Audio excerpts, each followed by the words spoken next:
முழுதும் நான் நடக்க பாதையை காட்டும் அதிகாலையில் உம் கிருபையை கேட்க பண்ணும் நாள் முழுதும் நான் நடக்க பாதையை காட்டும் ஆத்துமாவை நான் உயர்த்துகிறேன் உம்மிடத்தில் நான் உயர்த்துகிறேன் ஆத்துமாவை நான் உயர்த்துகிறேன் உம்மிடத்தில் நான் உயர்த்துகிறேன்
அல்லேலூயா. இயேசு உங்க கூட இருக்கிறார். இயேசு நம் நடுவில் இருக்கிறார். கர்த்தர் உன் நடுவில் இருக்கிறார். இனி தீங்கை காணாதிருப்பாய். இயேசு உன்னோடு இருக்கிறார். உனக்கு ஜெயம் வரும், உனக்கு வெற்றி வரும். நீ தோற்று போவது இல்லை. பக்கத்தில் கைப்பிடிச்சு குளிக்க சொல்லுங்க, நீ தோற்று போக மாட்ட. அல்லேலூயா. உங்க சூழ்நிலை மாறும். ஆமே. ஓ, நான் படுக்கைக்கு போயிடுவனும், நான் படுத்துருவனும் சில பயப்படுறீங்க. பயப்படாதீங்க. அல்லேலூயா. அந்த நிலைமைக்கு உங்களை விட மாட்டார். பக்கத்தில் கைப்பிடிச்சு, அந்த நிலைமைக்கு விட மாட்டார். ஆவியானவங்க சொல்ல, சில பயப்படுறீங்க, பயந்து கலைங்க. ஓ, இப்படியே நான் படுக்கை ஆயிடுவனும், என் குடும்பத்தில் இந்த பிள்ளை படுக்கை ஆயிடுமோ அப்படின்னு நீங்கள் பயப்படுறீங்க. கலங்க வேண்டாம். கர்த்தர் உங்களோடு இருக்கிறார். அல்லேலூயா.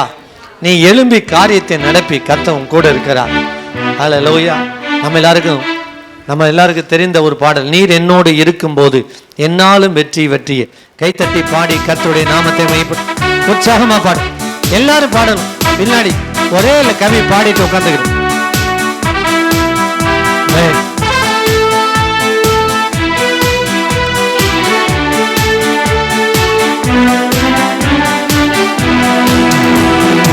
நீர் என்னோடு இருக்கும்போது என்னாலும் வெற்றியே. நீங்க பாடுங்க. இயேசு என்னோடு இருக்கும்போது என்னாலும் வெற்றியே. எல்லாரும் சத்தத்தை. தோல்வி எனக்கில்லையே, நான் தோற்று போவதில்லை. ஆமென். நான் தோற்று போவதில்லையே. அல்லேலூயா, அல்லேலூயா,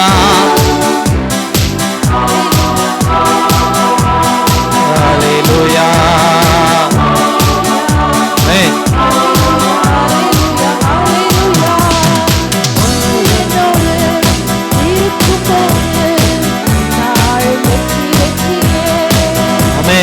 இயேசு என்னோடு. சொல்லுங்க. மலைகளை தாண்டிடுவே, கடும் பள்ளங்களை. நீங்க சொல்லுங்க. மலைகள், இந்த மலை விழுந்துடும்.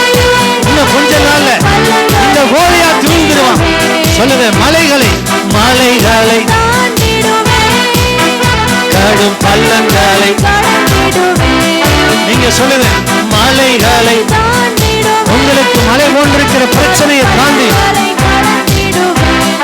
சதிகளை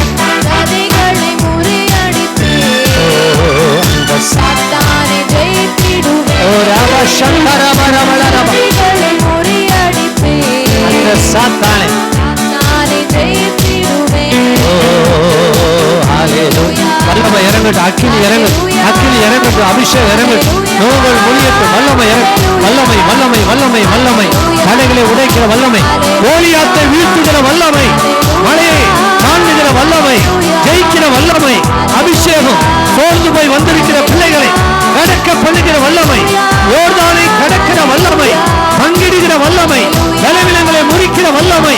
கரங்களை தட்டி அந்நிய பாஷையில வாயை திறந்து கர்த்தரை துதி.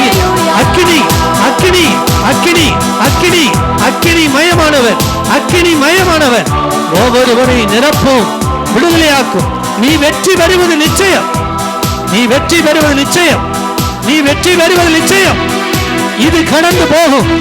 இப்பொழுது இருக்கிற கோலியாத் வீழ்ந்து போவான். மலை இப்பொழுது கடந்து போகும். நீ தாண்டுவாய், நீ மிதிப்பாய், நீ ஜெயம் பெறுவாய். கர்த்தர் உன்னோடு இருக்கிறார் என்பதை சீக்கிரத்தில் உன்னோடு எதிர்த்து நின்றவர்கள் காண்பார்கள். உன்னோட போராடினவர்களை தேடியும் காணாதிருப்பார். உன் வாழ்க்கையில் போராடுகிற ஆவிகள், போராடுகிற வல்லமைகள், போராடுகிற கிரியைகள், சத்துருவின் வல்லமைகள், வியாதியை கொண்டு வருகிற வல்லமைகள், நஷ்டத்தை கொண்டு வருகிற வல்லமைகள், வீண் செலவை கொண்டு வருகிற வல்லமை இந்த நாளில் முறியடிக்கப்படுகிறது. இயேசுவின் இரத்தத்தால், இயேசுவின் நாமத்தினால் நீ ஜெயம் பெறுவாய்.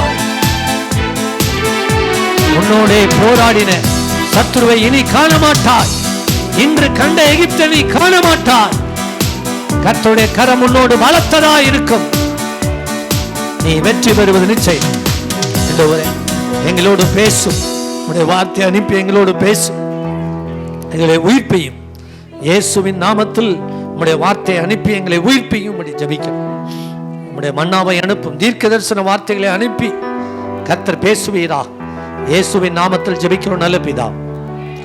அப்படியே உட்காருங்க. பைபிள் படிக்கிறவங்கன்னா முன்னாடி உட்காந்து அந்த மைக் கொடுப்பாங்க, அதில் படிச்சிடும். சரியா? உட்காரு. கர்த்தர் உங்களை ஆஸ்வதிப்பார். ஒருவேளை பைபிள் சொன்னால் வாசிடுவேன் அப்படின்றவங்க முன்னாடி வந்து உட்காந்துங்க, உங்களுக்கு கையில் மைக் கொடுப்பாங்க.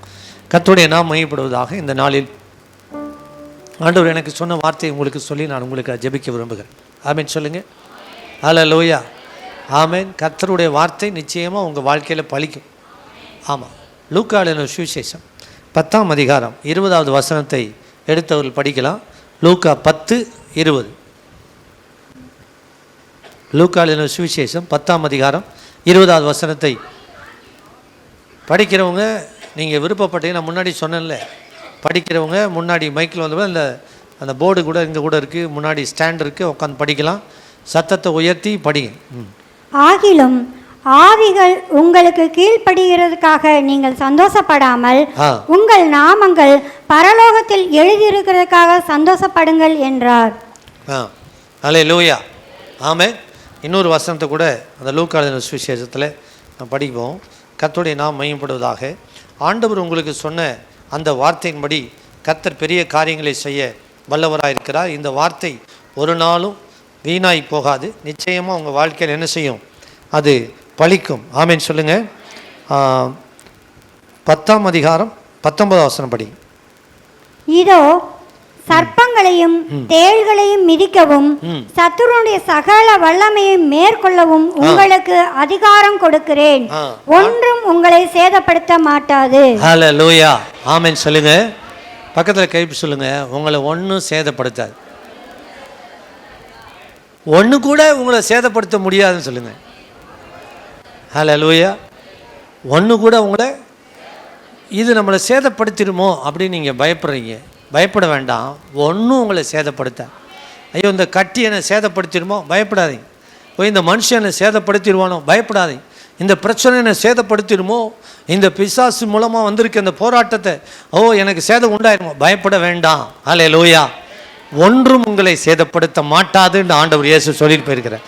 நம்முடைய சீஷர்களுக்கு சொன்னார், ஒரு 70 பேரை நியமித்து நீங்கள் கிராமங்களுக்குள்ளே போங்க, அறுவடை மிகுதி, ஆட்கள் குறைவு, நீங்கள் போய் சுவிசேஷத்தை அறிவிங்க. இயேசுன்ற நாமத்தினால நீங்கள் என்ன செய்யுங்க? சுவிசேஷத்தை அறிவிங்க.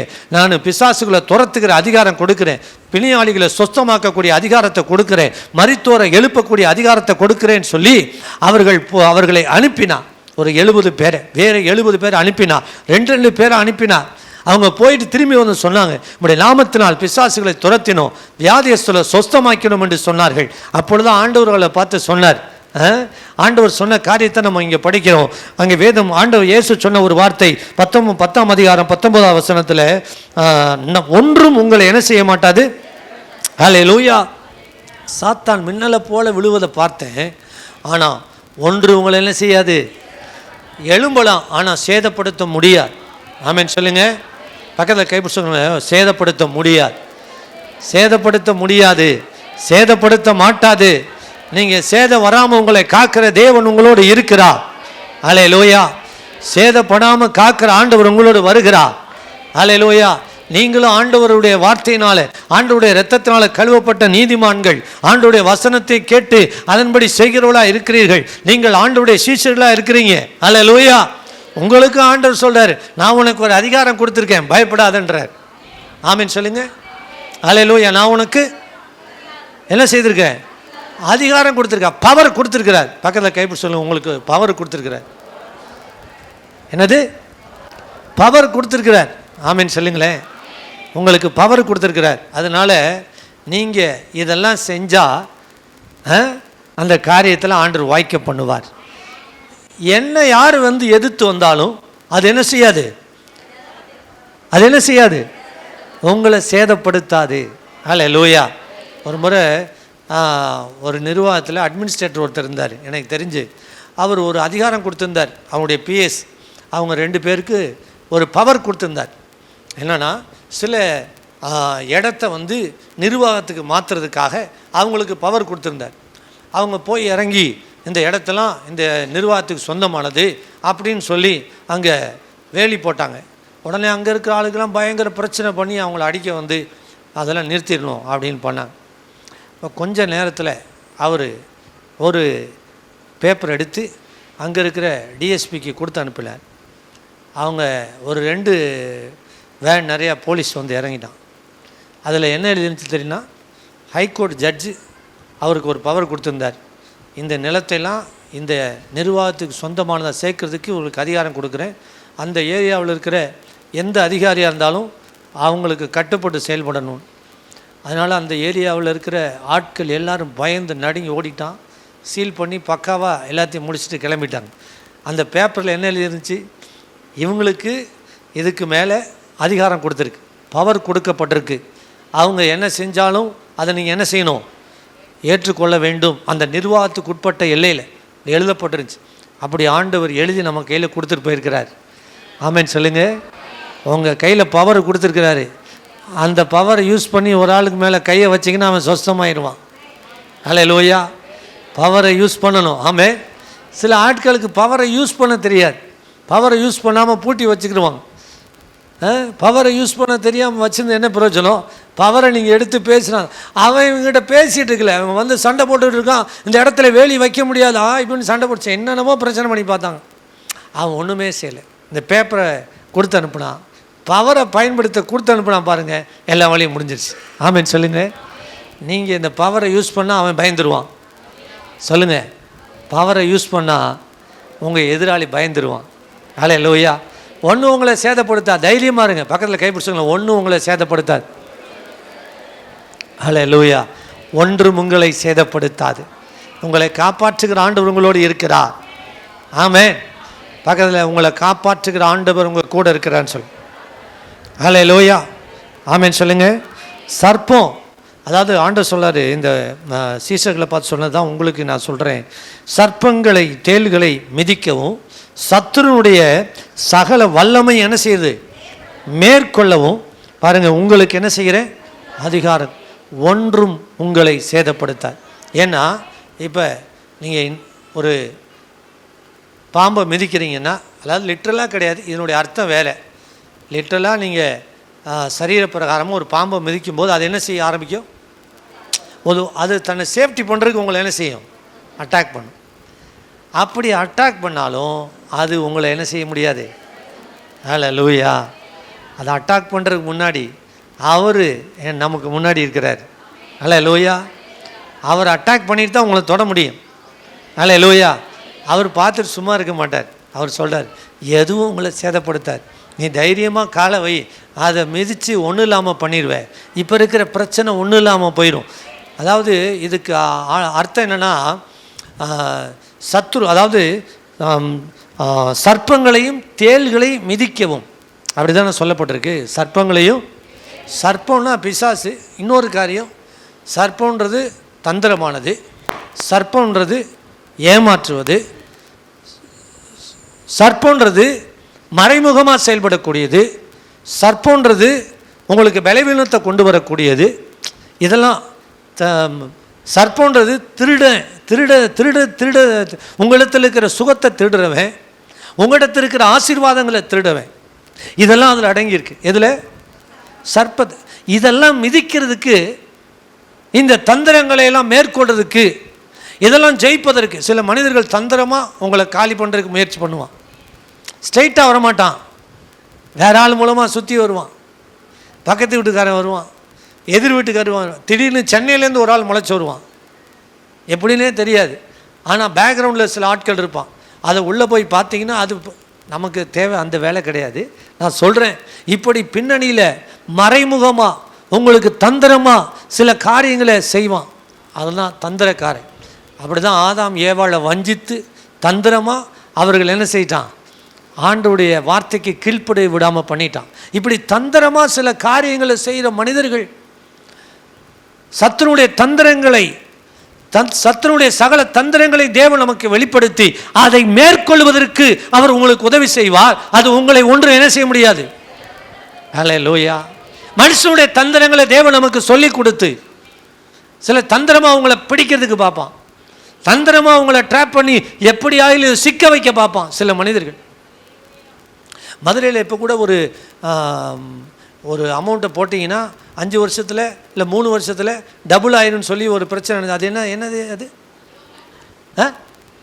நியோமேக்ஸ்.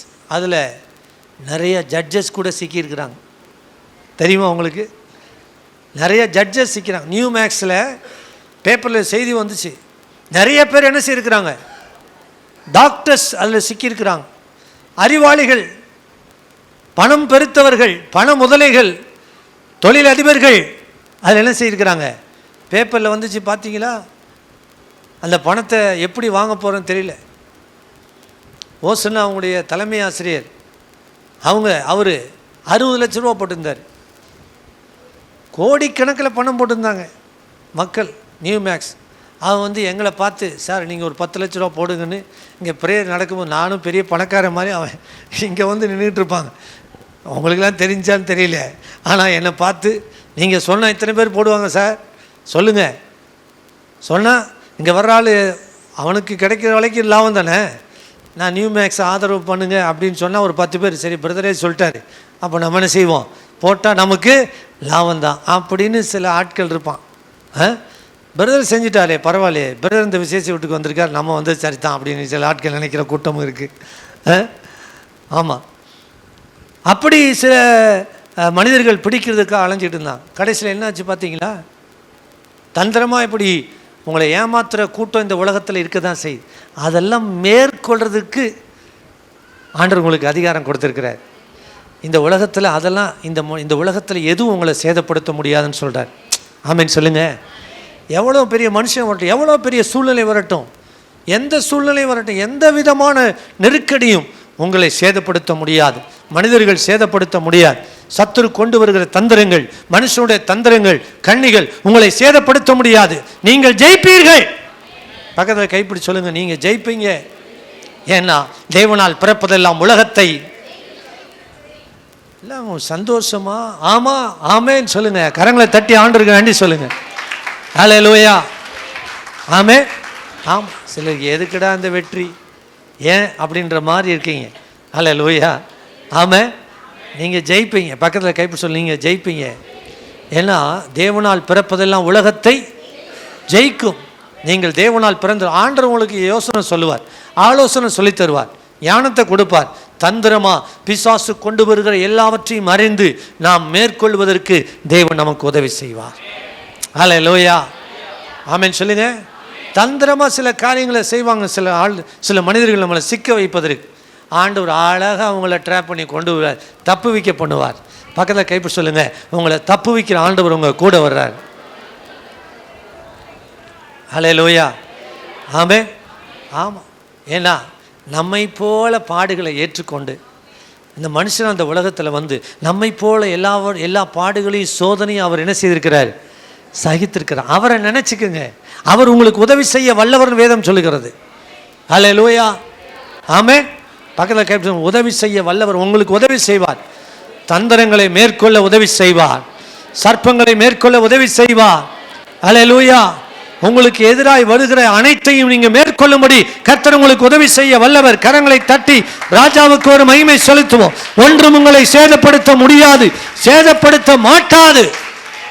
ஒரு சகோதரன் எனக்கு ஃபோன் பண்ணி, பிரதர் இப்படி ஹார்ட் ப்ராப்ளம், எனக்கு ஹாஸ்பிட்டலுக்கு கொண்டு போயிட்டு இருக்கிறாங்க, ஜெபம் பண்ணுங்கன்னார். நான் ஆஃபீஸில் ஒரு முக்கியமான வேலையில் இருந்தேன், அவர்கிட்ட ஃபோனில் ஜெபம் பண்ண முடியல. ஒரே லைன் சொன்னேன், ஒன்று உங்களை சேதப்படுத்தாது அப்படின்னு நான் ஃபோனை வச்சுட்டேன். ஒரே லைன் தான் சொன்னேன், இந்த வசனத்தை, ஒன்றும் உங்களை சேதப்படுத்தாது.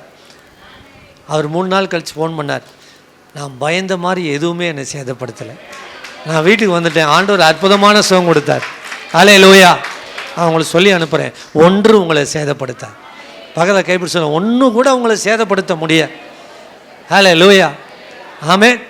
ஆமாம், பவுலுடைய கப்பல் பயணத்தில் கிட்டத்தட்ட 276 தெரியல 270 பேருக்கு மேட்ட அந்த பயணத்தில் இருந்தாங்க. கப்பல் சேதம் வந்துச்சு, ஆனால் பிரயாண சேதம், அந்த உயிர் சேதம் வராதபடி தேவன் பாதுகாத்தார். ஹல்லேலூயா. ஆமென் சொல்லுங்க. ஆமாம், கப்பல் சேதம் தான் வந்துச்சே தவிர ஒருத்தன் கூட சாகலை. இந்த பவுல் நிமித்தம் அந்த கப்பல் இருக்கிற எல்லாரையும் தேவன் காப்பாற்றினார். ஆமென் சொல்லுங்க. நான் சொல்கிறேன், உங்கள் நிமித்தம் உங்கள் வீட்டில் இருக்கிற எல்லாரையும் காப்பாற்றுவார். ஹல்லேலூயா. உங்கள் நிமித்தம் உங்கள் வீட்டில் இருக்கிற எல்லாரையும் தூக்கி எடுப்பார். ஆமென். ஆபிரகாம் நிமித்தமாக லோத்துவை ஆண்டவர் என்ன செய்தார்? ஹல்லேலூயா. நோவா நிமித்தம் அவருடைய குடும்பத்தில் இருக்கிற எல்லாரையும் பேழைக்குள்ள கொண்டு வந்தார். ஆமென் சொல்லுங்க. ஆமாம், பழைய உடன்படிக்கை பேழை. ஆனால் புது உடன்படிக்கையார் மத்தியஸ்தராக இருக்கிற இயேசு கிறிஸ்து நமக்காக ஒரு பேழையா அவர் இரத்த கோட்டைக்குள்ள நம்மை வரைத்து பாதுகாக்கிற தேவனாக இருக்கிறார். ஹல்லேலூயா. அவர் உங்களை காப்பாற்றுகிற தேவன், அவர் உங்களை ரட்சிக்கிற தேவன், அவர் ரட்சிப்பின் அதிபதி. ஹல்லேலூயா. அவருடைய நாமமே அல்லாமல் வேறொரு நாமம் இல்லை. உங்களை காப்பாற்றுவதற்கு நானே வழியும் சத்தியமும் ஜீவனுமா இருக்கேன்னு சொன்ன இயேசுவை தவிர வேறொரு வழி இல்லை. ஹல்லேலூயா. நீங்கள் ரட்சிக்கப்படுவதற்கென்று அவருடைய நாமமே அல்லாமல், அதான் அவர் பாஸ்டர் பென்னட் கிறிஸ்டோபர் ஒரு அழகான பாட்டு எழுதிக்கிறார்ல, அவர் நாமம் இயேசுக்கு. இந்த பாட்டு ஒரு கவி பாடுவோம். நாம் ரட்சிக்கப்படுவதற்கென்று வேறொரு நாமம் இல்லை. ஹல்லேலூயா. நம்ம நோட்டீஸில் போட்டிருக்கிறோம். அவர் என்னைக்கு வரான்னு தெரியுமா உங்களுக்கு? என்னைக்கு வரான்னு தெரியுமா? Pastor Bennett Christopher. நீங்கள் நோட்டீஸில் பார்த்தீங்கன்னா 13/4 வர்றார், ஞாயிற்றுக்கிழமை வர்றார். அவர் எழுதின பாட்டு தான், வானத்திலும் பூமியிலும் வேறொரு நாமம் இல்லை. ஒரு கவி பாடுவோம். ஹல்லேலூயா. கை தட்டி உற்சாகமா.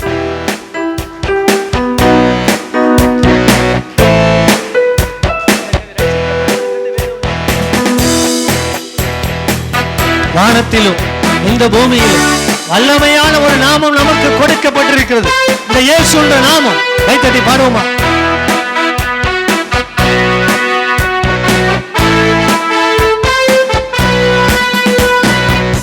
வானத்திலும் இந்த பூமியிலும் வல்லமையான ஒரு நாமம் உண்டு. வானத்திலும்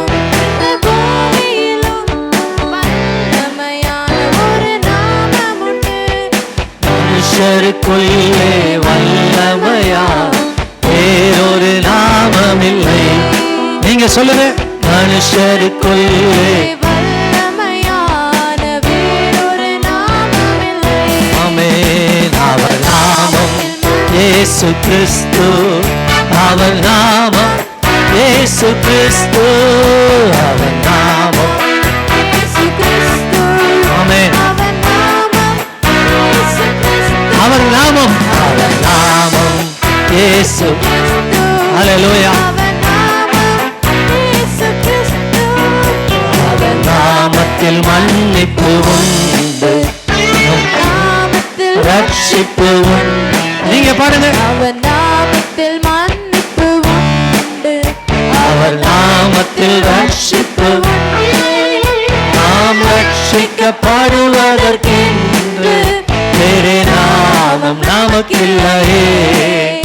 நாம் ரட்சிக்கப்படுவதற்கென்று வேறே நாமம் நமக்கில்லையே. நாமம் எல்லாரும் கரவை. நாமம் நாமம் இயேசு. கை தட்டி பாடுங்க. கை தட்டி உற்சாகமா. அவர் நாமம் இயேசு. ஆமென். அவர் நாமம் இயேசு கிறிஸ்து.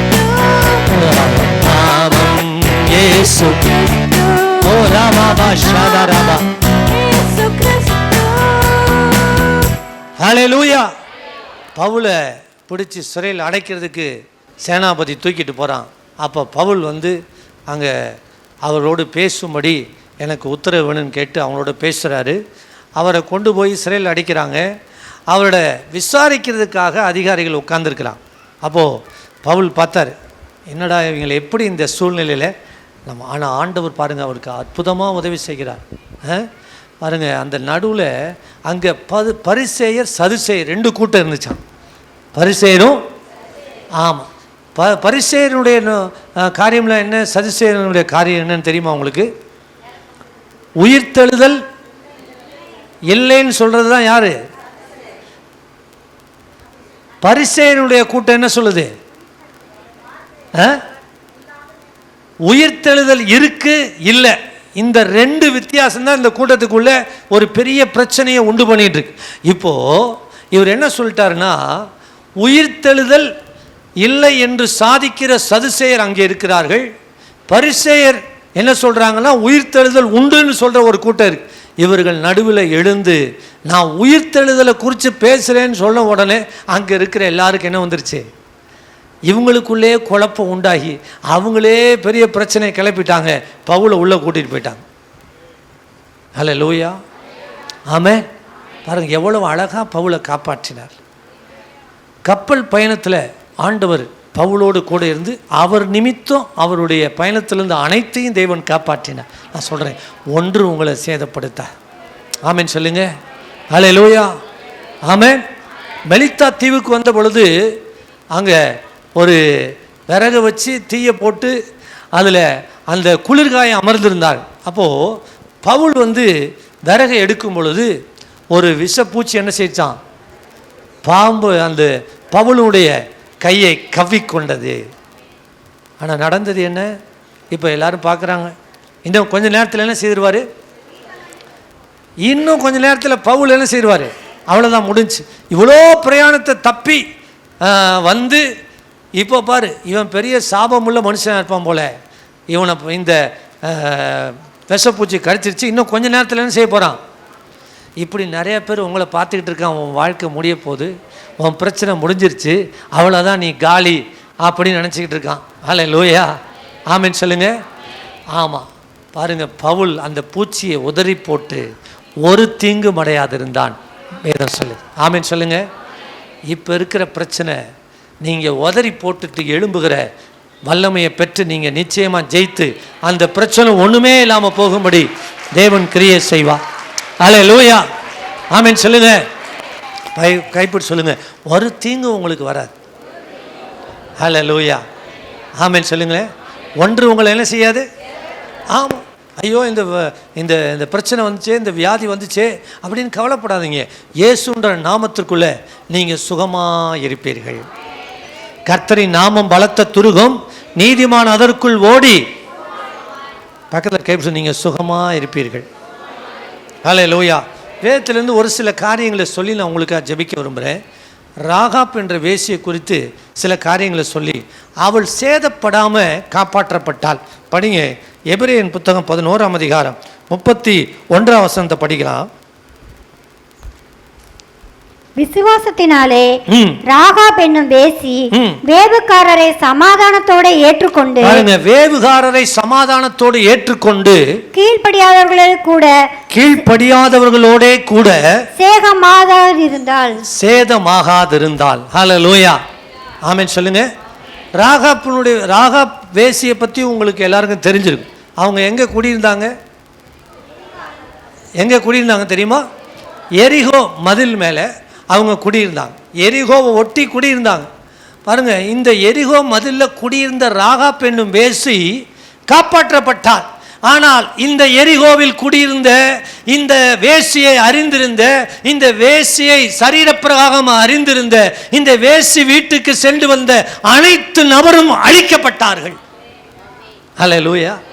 அந்த எரிகோவில் இருக்கிற எல்லாரும் மரித்து போனார்கள். அந்த எரிகோவில் இருக்கிற எல்லாரும் வெட்டப்பட்டார்கள், ஒன்றுமில்லாமல் போனார்கள். ஆனால் இந்த எரிகோ மதில் மேலே குடியிருந்த வேசி ராகாப் மட்டும் காப்பாற்றப்பட்டார். ஆமென் சொல்லுங்களேன். அன்பு தேவப்பிள்ளை, நல்லா கவனிங்க. வேதத்தில் பலருடைய பேர் எழுதப்படலை, அதுவும் பெண்களுடைய பேர் எழுதப்படலை. லோத்தினுடைய மனைவி பேர் இருக்கா? யோபுடைய மனைவி பேர் இருக்கா? இல்லை. ஆனால் இந்த வேசி பேரை ஆண்டவர் எழுதி வச்சிருக்காருங்க. ஹல்லேலூயா. இந்த வேசி காப்பாற்றப்பட்டால் அவள் மாத்திரமல்ல, அவளுடைய குடும்பமே காப்பாற்றப்பட்டது. ஹல்லேலூயா. ஆண்டவர் காப்பாற்றுகிறவர், ஆண்டவர் ரட்சிக்கிறவர். எந்த சூழ்நிலை உங்களை காப்பாற்றுகிறார் பாருங்க. இந்த மதிலில் குடியிருந்த இந்த ராகாப் என்னும் வேசி காப்பாற்றப்பட்டால் ஆண்டவர் அவர்களை சேதமில்லாமல் அவளையும் அவருடைய குடும்பத்தையும் ஆண்டவர் வெளியில் கொண்டு வந்தார். ஆமென் சொல்லுங்களேன். நான் சொல்கிறேன், எந்த சேதமும் இல்லாமல் கர்த்தர் உங்களை அழகாக வெளியில் கொண்டு வருவார்னு சொல்லுங்கள். ஹல்லேலூயா. எவ்வளோ பிரச்சனை இருந்தால். ஆமென் சொல்லுங்க. நல்ல கவனிங்க. ஆனால் இன்னொரு காரியத்தை நான் உங்களுக்கு சொல்கிறேன். ஏன் அவள் வந்து காப்பாற்றப்பட்டாள் அப்படின்னா, அதாவது 2 பேரை யோசுவா எரிகோ பட்டணத்துக்கு வேவு பார்க்கும்படி அனுப்பினார்.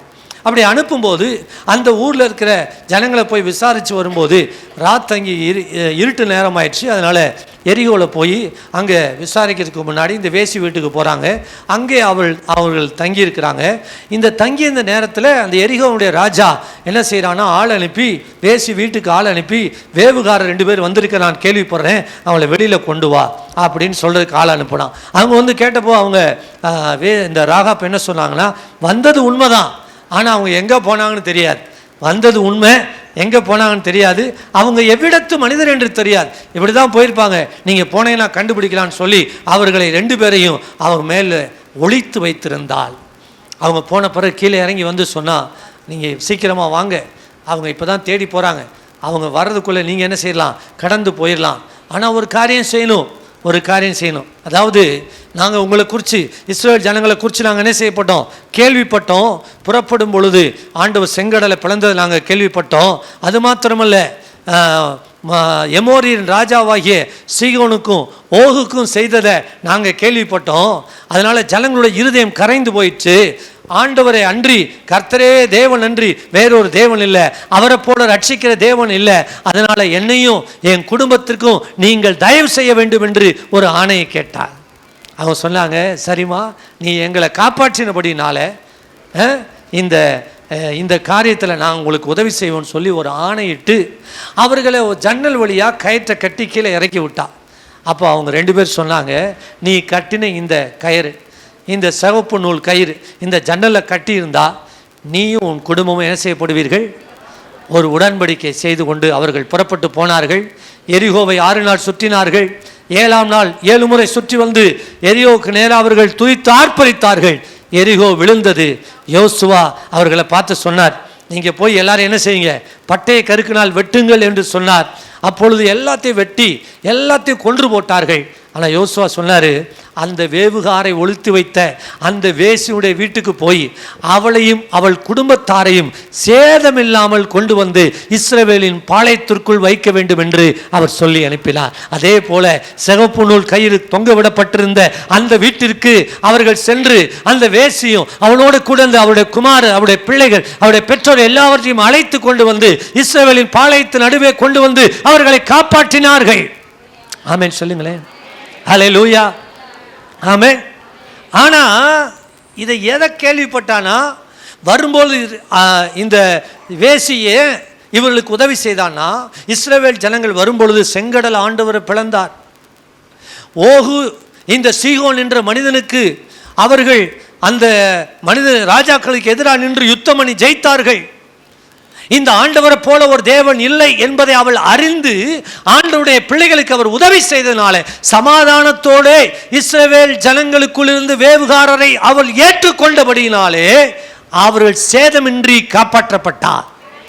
ஆமென் சொல்லுங்க. நான் உங்களுக்கு ஒரு பாயிண்ட் சொல்லவா?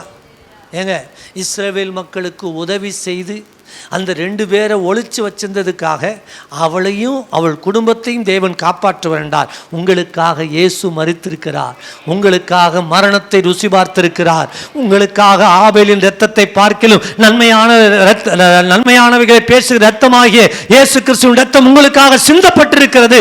அந்த இரத்தம் உங்களுக்காக பரிந்து பேசிக் கொண்டிருக்கிறது. அவர் உங்களையும் உங்கள் வீட்டாரையும் உங்கள் குடும்பத்தையும் காப்பாற்ற வல்லவர், ரட்சிக்க வல்லவராயிருக்கிறார். ஆமென் சொல்லுங்களேன். ஹல்லேலூயா.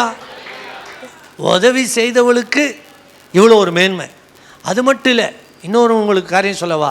இந்த ராகாப் என்னும் பேசி பிறந்த பிள்ளை பேர் தான் போவாஸ். போவாஸுடைய மனைவி பேர் ரூத். நீங்கள் படித்து பாருங்கள் ரூத்தின் புத்தகத்தில். போவாஸுடைய மனைவி பேர் ரூத். ரூத்துக்கும் போவாஸுக்கு பிறந்த மகன் பேர் ஓபேத். ஓபேத்தினுடைய மகன் பேர் ஈசாய். ஈசாயினுடைய மகன் பேர் தாவீது. தாவீதுடைய 14வது தலைமுறையிலே என் ஆண்டவராய் இயேசு கிறிஸ்து பிறந்தார் என்ற ஒரு மேன்மையான அனுபவத்தை அவள் பெறுகிறார். ஹல்லேலூயா. அந்த 2 பேரை மறைத்து வைத்து இஸ்ரவேல் ஜனங்களுக்கு உதவி செய்த பாருங்க. அவங்கள பிடிச்சிருந்தா என்ன நடந்திருக்கும்? அவங்க 2 பேரை வெட்டி போட்டிருப்பாங்க, அவ்வளோதான் நடந்திருக்கு. பாருங்க, கர்த்தரே தேவன் என்பதை அறிந்து அவரால் அன்றி ரட்சிப்பில்லை, அவரால் அன்றி ரட்சிப்பு கிடையாது, வானத்திலும் பூமியிலும் அவர் ரட்சிக்கிற தேவன், அவரை போல ரட்சிக்க வேறொரு தேவன் இல்லை என்று அவர் சொல்லுகிறதை நாம் யோசுவாவின் புத்தகம் 2ஆம் அதிகாரத்தில் படிக்கலாம். ஹல்லேலூயா. பாருங்க, அவளுக்கு எவ்வளவு பெரிய மேன்மை ஆண்டவர் கொடுத்தார். நான் சொல்கிறேன், நீங்கள் சின்ன உதவி பண்ணுறீங்களோ பெரிய உதவி பண்ணுறீங்களோ, ஆண்டோடைய ரத்தத்தினால் கழுவப்பட்ட அவருடைய பிள்ளையை ஆண்டவர் மாற்றிட்டார். உங்களை அவர் எப்படி உங்களை சேதப்பட விடுவார், அவர் எப்படி உங்களையும் உங்கள் பிள்ளைகளையும் கைவிடுவாருன்றேன். ஹல்லேலூயா, ஆமென் சொல்லுங்க. ஒரு மேன்மையான திட்டத்தை ஆண்டவர் உங்களுக்குள்ளே வச்சிருக்கிறார். ஆமென். பக்கத்தில் கைவிட்டு சொல்லுங்க, ஒரு மேன்மையான திட்டம் இருக்குது, ஒரு மேன்மையான ஆசீர்வாதம் இருக்குது. இது தெரியாமல் நீ பயந்து கலங்கிட்டு இருக்க. ஹல்லேலூயா. அந்த வேசிக்க இந்த மேன்மைனா எங்க இயேசு கிறிஸ்து பிறக்கிறதுக்கு பரிசுத்தமான சந்ததியில் பிறக்கணும். அவர் பாவமே இல்லாதவர், ஹல்லேலூயா, குற்றமற்றவர், மாசற்றவர், அவரிடத்தில் எந்த குறைவும் இல்லை, அவர் பழுவே இல்லாதவர், பரிசுத்தமான இடத்தில் அவர் பிறந்திருக்கணும். ஆனால் வேசியின் சந்ததியில் இயேசு கிறிஸ்து பிறந்தார். இப்படிப்பட்ட ஒரு மேன்மையை செய்து தலைமுறை இருந்த சாபத்தை ஆண்டவர் நீக்கினார். அவள் சந்ததிக்கே பேர் வரும்படி தேவன் அவளுக்கு ஒரு அனுக்கிரகம் செய்தார். காரணம், அந்த 2 பேர் அவர் மறைத்து வைத்தது சமாதானத்தோடு இந்த இஸ்ரவேலரை ஏற்றுக்கொண்டது. ஆமென் சொல்லுங்க. அவள் சமாதானத்தோடு அந்த இஸ்ரவேலை ஏற்றுக்கொண்டு விசுவாசித்து கீழ்ப்படியாதவர்களோட சேர்ந்து, பாருங்க, சேதமாகாதபடிக்கு அவள் தன்னை காத்து கொண்டாளாம். ஆமென் சொல்லுங்க. அப்பா, நீ விசுவாசி, நீயும் வீட்டார் ரட்சிக்கப்படுவீர்கள்.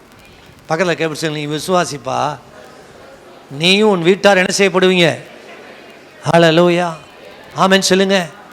பக்கத்தில் கேட்பு, பயப்படாதீங்க. ஹல்லேலூயா. ஆண்டவர் உங்கள் பிள்ளைகளை காப்பாற்றுவார். உங்கள் பிள்ளைகளுக்குன்னு ஒரு பெரிய திட்டம் வச்சிருக்கிறார். என்ன நடக்க போகுதுன்னு தெரியாது. யோசுவாவுக்கு என்ன நடக்குன்னு தெரியுமா? தெரியாது.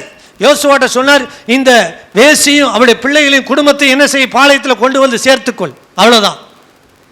ஆண்டவர் யோசுவாவுக்கு சொன்னதை யோசுவா அப்படியே கீழ்ப்படிந்து செய்தார். அவ்வளோதான். அவருடைய குடும்பம் காப்பாற்றப்பட்டது. அந்த சந்ததியில் இயேசு கிறிஸ்து பிறந்தார். இந்த திட்டம் தெரியுமா யோசுவாவுக்கு? தெரியாது. ராகாப்புக்கு தெரியுமா? தெரியாது. அன்றைக்கு அவள் கீழ்ப்படியாதலோடு சேரவில்லை, சமாதானத்தோடு இஸ்ரவேல் ஜனங்கள் அந்த 2 பேரை ஏற்றுக்கொண்டார். அவ்வளோதான். நான் சொல்லவா, நீங்கள் சமாதானத்தின் சுவிசேஷத்தை ஏற்றுக்கொண்டு கீழ்ப்படிந்தால் நீயும் உங்கள் வீட்டாரும் ரட்சிக்கப்படுவீர்கள். ஆமென் சொல்லுங்க. ஒரு சிகப்பு நூல் கயிறு அவளை காப்பாட்டுச்சுன்னா, சரீரம் முழுவதும் ரத்தம் சிந்தின இயேசு கிறிஸ்துவின் ரத்தத்தினால் நீங்களும் நானும் காப்பாற்றப்படுவது நிச்சயம். ஒரு சிகப்பு நூல் கயிறு உன்னுடைய ஜன்னலை தொங்க விட்டிருந்தேன்னா, நாங்கள் உங்கள் குடும்பத்தை சேதமில்லாமல் காப்பாற்றுவோம் என்று ஒரு ஆணையிட்டு கொண்டார். ஆனால் இயேசு கிறிஸ்துவின் ரத்தம் நமக்கு மத்தியஸ்தராக இருந்து நன்மையை பேசிக் கொண்டிருக்கிறது. ஆபேலின் ரத்தத்தை பார்க்கிலும் நன்மையானதை நமக்காக பரிந்து பேசிக் கொண்டிருக்கிறது. இந்த புதிய உடன்படிக்கையின் ரத்தம் நம்மை சாபத்திலிருந்து விடுதலையாக்கக்கூடியது. ஹல்லேலூயா, ஆமென் சொல்லுங்க.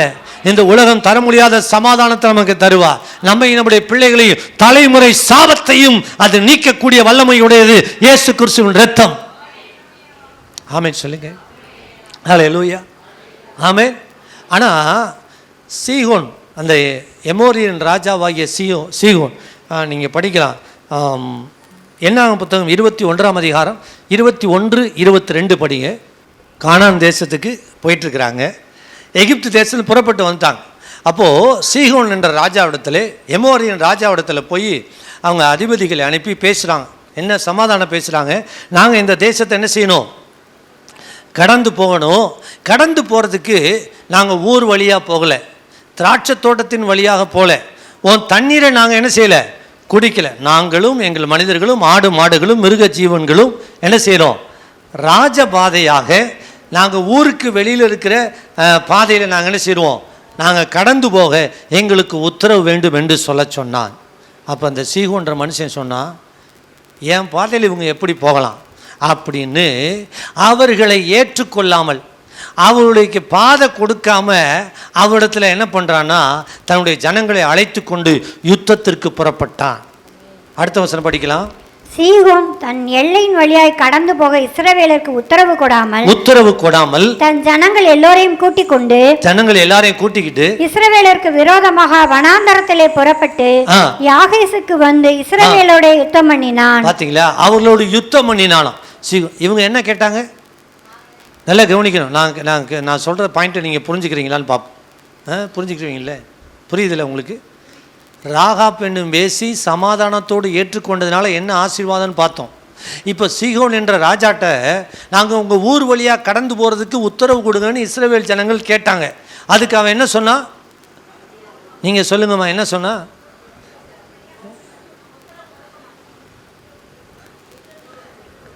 என்ன சொன்னான்னு சொல்லுங்க. உத்தரவு கொடுக்கவில்லை, எங்கள் ஊர் வழியான என்ன செய்ய முடியாது அப்படின்னு யுத்தத்துக்கு வந்தானா. யுத்தத்துக்கு வந்த சீகோனும் அவனுடைய மனிதர்கள் என்ன ஆனார்கள்? யுத்தத்தில் சீகோனும் அவனுடைய மனிதர்களும் கொன்று போடப்பட்டார்கள். ஆமென் சொல்லுங்களேன், சொல்லுங்க. சீகோனும் அவனுடைய மனிதர்களும் கொன்று போடப்பட்டார்கள். அவனுடைய பட்டணம் பிடிக்கப்பட்டது. அவன் தலையும் போச்சு, அவனுடைய பட்டணமும் போச்சு. எல்லாத்தையும் ஜனங்கள் சுதந்திரித்து கொண்டார்கள். ஆமென் சொல்லுங்களேன்.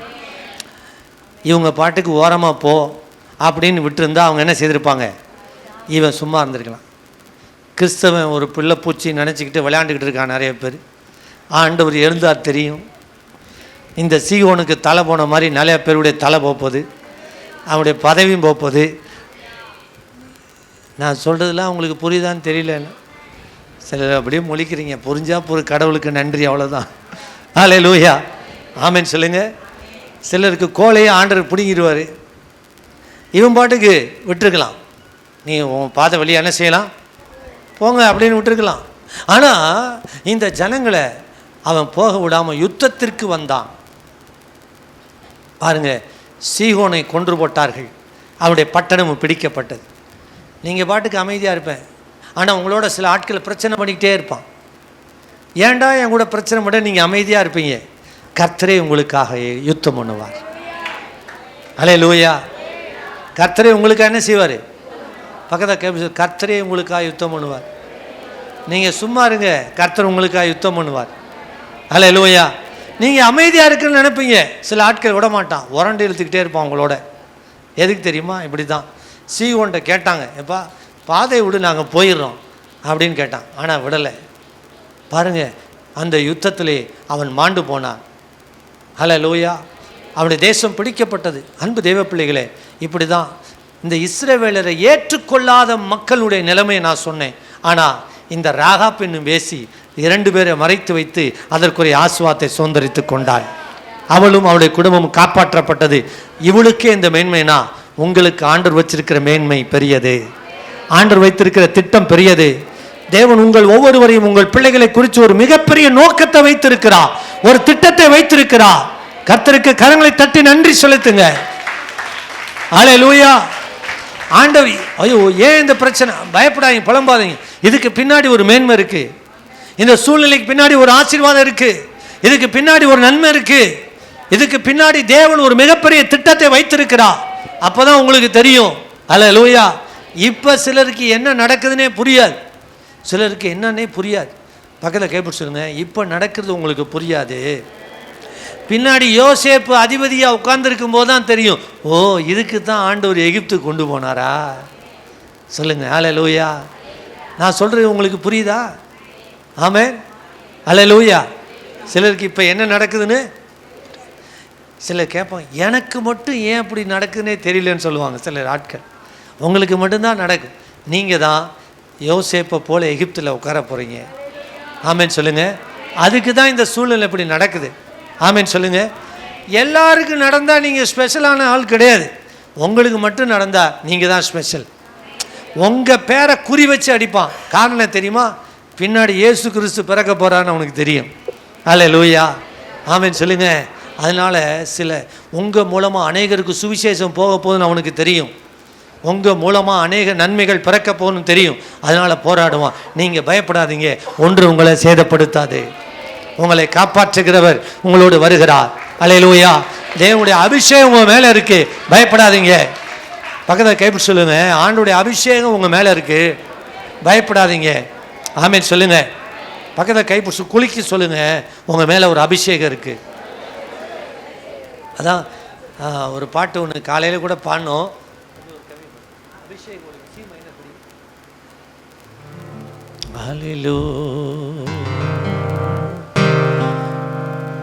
நானும் அபிஷேக ஒளிவ மரம்,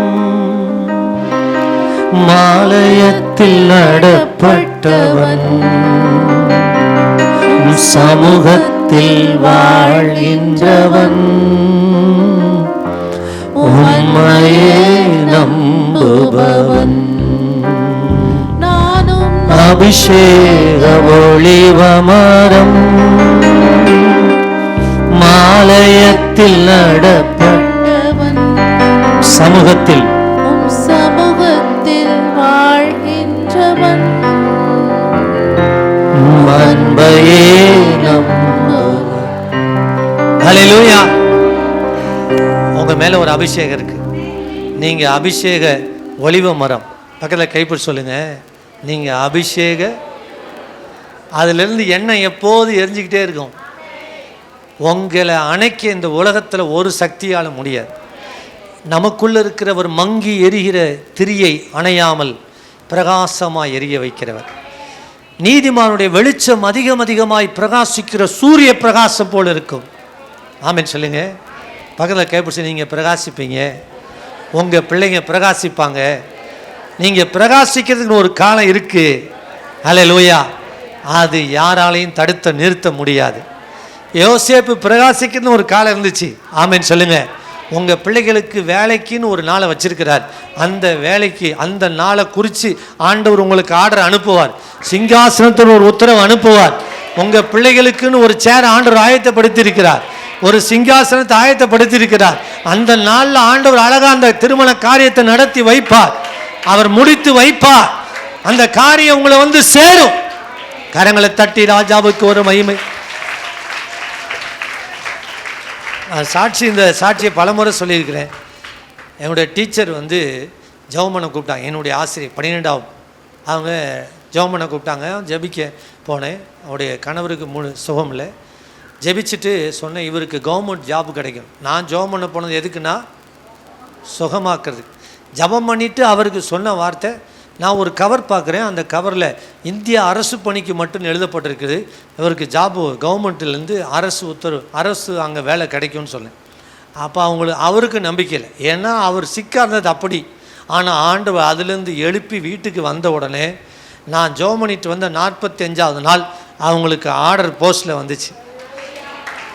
ஹல்லேலூயா. ஆமென் சொல்லுங்க.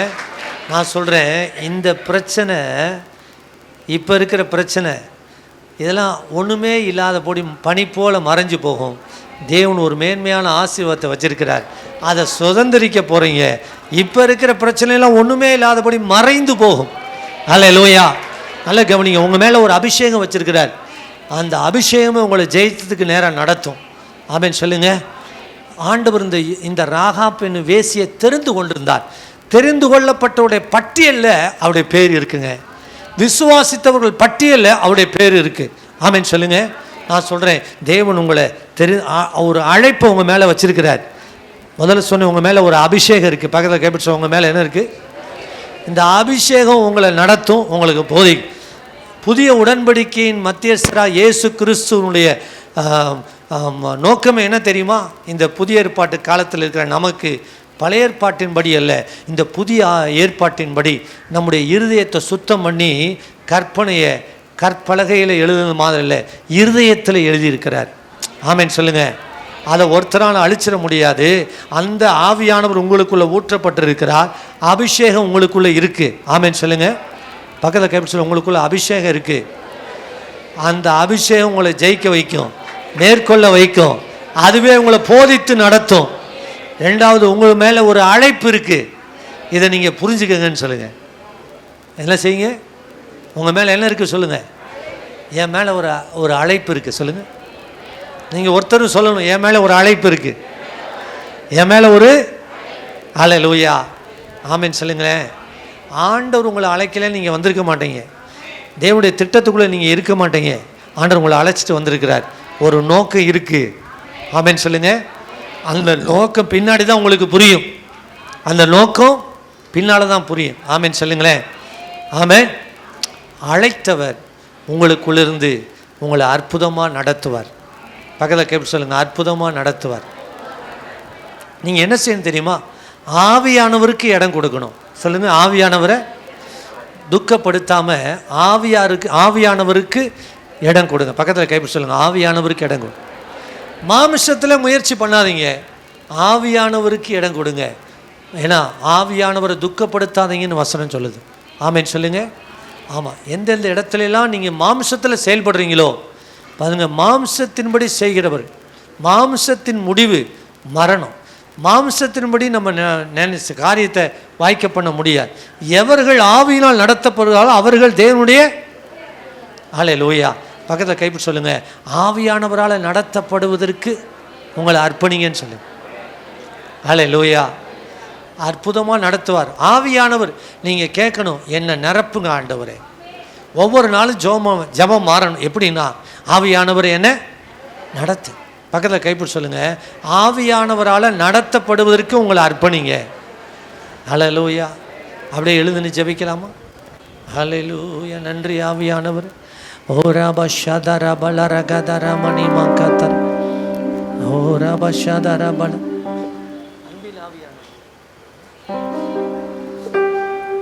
எல்லாரும் எழுதுன்னு ஜெபிப்போம். ஆண்டவர் உங்களை தெரிந்து கொண்டு இருக்க ஒரு நோக்கம் இருக்கு. நான் ஏன் இருக்கணும் நீங்க கேள்வி கேட்காதீங்க. எனக்கே இந்த பிரச்சனைன்னு சொல்லாதீங்க. ஒரு நோக்கம் இருக்கு, உங்க மேல ஒரு அழைப்பு இருக்கு, உங்க மேல ஒரு அபிஷேகத்தை வச்சிருக்கிறார். இந்த அழைப்பு உங்களை வெட்கப்படுத்தாது. இந்த அழைப்பு உங்களை வெட்கப்படுத்தாது. உங்களுக்கு கொடுக்கப்பட்டது அந்த காரியத்தில் நீங்க ஒருவேளை நீங்க வீட்டில் வெறும் உங்க பிள்ளைகளுக்கு அம்மாவா இருக்கலாம், கணவனுக்கு நல்ல மனைவியா இருக்கலாம், ஒரு சின்ன வேலை செஞ்சு விட, எதா இருந்தாலும் சரி, அதுல உண்மையா இருங்க, அதுல உறுதியா இருங்க. அந்த காரியத்துக்கு தான் தேவன் உங்களை அழைச்சிருக்கிறார். ஜப ஊழியமா இருக்கலாம், சின்ன சின்ன காரியங்களை நீங்க ஜெபிச்சிருக்கலாம், ஊழியத்துக்கு உதவியா இருக்கலாம், என்ன காரியமா இருந்தாலும் சரி, அதுல ஆண்டோடைய அழைப்பு இருக்கு. அதுல உறுதியா இருங்க. ஆண்டவர் உங்களை ஜெயமா நடத்துவார். ஹல்லேலூயா. நன்றி ஆவியானவரே.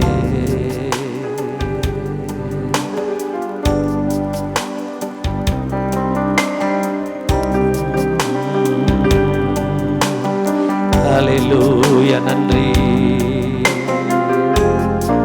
அன்பின் ஆவியானவரே, விலையேற பெற்றவரே, என்னை ஆளுகை செய்யும் என்று கேட்கலாமா?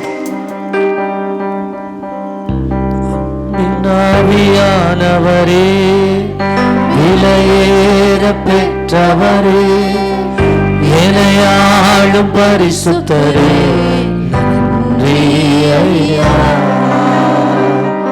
அன்பின் ஆவியானவரே, விலையேற பெற்றவரே, என்னை ஆளும் பரிசுத்தரே, நன்றி ஐயா. சொல்லுங்க. அன்பின் ஆவியானவரே, விலையேற பெற்றவரே, என்னை ஆளும் பரிசுத்தரே, நன்றி ஐயா. ஒரு மகிமையின் மேல் அன்பின் ஆவியானவரே, விலையேற பெற்றவரே, என்னை ஆளும் பரிசுத்தரே, நன்றி ஐயா. ஒரு மகிமையின் மேகம் இந்த இடத்தை மூடுதே, ஒரு மகிமையின் மேகம் ஜனத்தை மூடுதே, ஒரு மகிமையின் மேகம் இந்த இடத்தை மூடுதே. ஆவியானவரே, ஆளுகை செய்யுங்கப்பா. உம்மை துக்கப்படுத்தாம ஜனத்தை மூடுதே. விலகாத மேகம் நீ, முன் செல்லும் மேகம் நீ, விலகாத மேகம் நீ, முன் செல்லும் மேகம் நீ. ஆவியானவரே, அன்பின் வல்ல ஆவியானவரே, கரங்களை உயர்த்தி மகிமையில் ஆவியானவரே,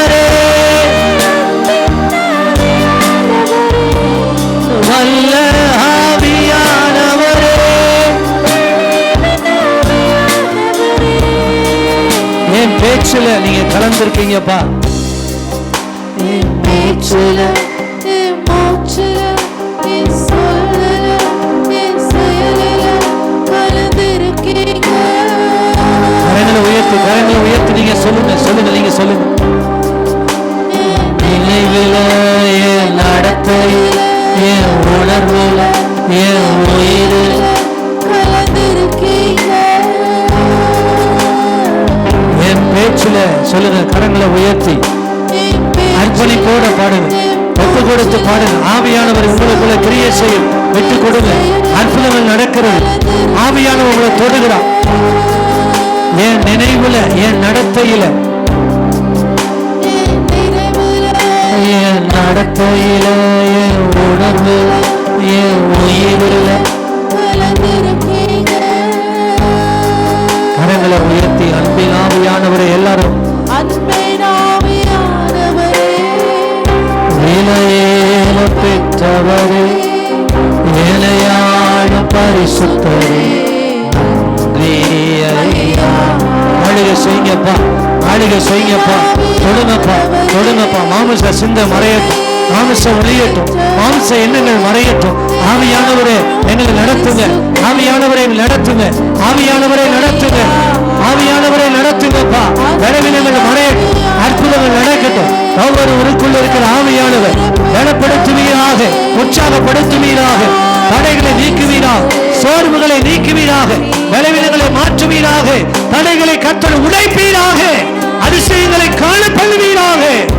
ஆவியானவருடைய தொடுதல், ஆவியானவருடைய தொடுதல், ஆவியானவருடைய தொடுதல், ஆவியானவருடைய தொடுதல், ஆவியானவருடைய தொடுதல் ஒவ்வொருவர் மேல் இப்போது இறங்கட்டும் சுவாமி. தடைகள் நீங்கள், தடைகள் நீங்கள், தடைகள் நீங்கட்டும், தடைகள் நீங்கள். ஆவியானவர் எங்கு உண்டோ அங்கு விடுதலை, விடுதலை, விடுதலை, விடுதலை, விடுதலை, விடுதலை, விடுதலை, விடுதலை, விடுதலை. பிசாசின் பிடியிலிருந்து விடுதலை, சத்துருவின் பிடியிலிருந்து விடுதலை, சாத்தானின் தந்திரத்திலிருந்து விடுதலை உண்டாவதாக. இயேசுவின் நாமத்தில், இயேசுவின் நாமத்தில் விடுதலை உண்டாக, விடுதலை உண்டாக. அற்புதங்களை செய்யும். உங்களுடைய நாமத்தை மேம்படுத்தும்படி ஒவ்வொருவரை சாட்சியாய் நிறுத்தும். இயேசுவின் நாமத்தில் கட்டளையிட்டு ஜெபிக்கிறேன். ஆவியானவருடைய ஆளுகைக்கு ஒப்புக்கொடுங்க. இவர்களையும் உடைய பிள்ளைகளின் சேதமில்லாமல் காப்பாற்றி வழிகளை திறப்பீராக. அபிஷேகம், உங்களுக்குள்ள இருக்கிற அழைப்பு ஆவியானவருடைய நடத்தலோடு ஜெயிக்க உதவி செய்யும். ஆவியானவருடைய கிரியைகளுக்கு அர்ப்பணிக்கும். ஆவியானவருடைய கிரியைகளுக்கு அர்ப்பணிக்கும். ஆவியானவருடைய கிரியைகளுக்கு ஒப்பு கொடுக்கும். ஆவியானவர் பேசுறதுக்கு இடம் கொடுங்க. ஆவியானவர் சொல்றதுக்கு இடம் கொடுங்க. ஆவியானுடைய சத்தத்துக்கு கீழ்ப்படுங்க. நீங்க ஜெயிச்சிருவீங்க, நீங்க மேற்கொள்ளுவீங்க. ஒன்று உங்களை சேதப்படுத்தாது. ஆன்லைன்ல பார்க்குற ஒவ்வொருவருக்கா ஜெபிக்கிறேன். ஜெயம் கொள்ள உதவி செய்யும். வீடுகளில் பார்க்குற ஒவ்வொருவருக்கா ஜெபிக்கிறேன். அற்புதங்களை செய்யும். குறைவுகள் நிறைவாகட்டும். படிக்கிற பிள்ளைகளுக்கா ஜெபிக்கிறேன். ஞானத்தின் ஆவியால் நிரப்பும். 10th 11th 12th தேர்வு எழுதுறதுக்கு பிள்ளை காத்திருக்கிறான். வெற்றியை தார். வேலைக்காய் காத்திருக்கிற பிள்ளைகளுக்கு வெற்றியை தாரும். வழியை திறந்தலும். இயேசுவின் நாமத்தில் ஜெபிக்கிறோம் நல்ல பிதாவே. என் ஆத்துமாவே, என் முழு உள்ளமையோட பரிசுத்த நாமத்தில் என் ஆத்துமாவே கர்த்தர் செய்த சகல பலங்கள்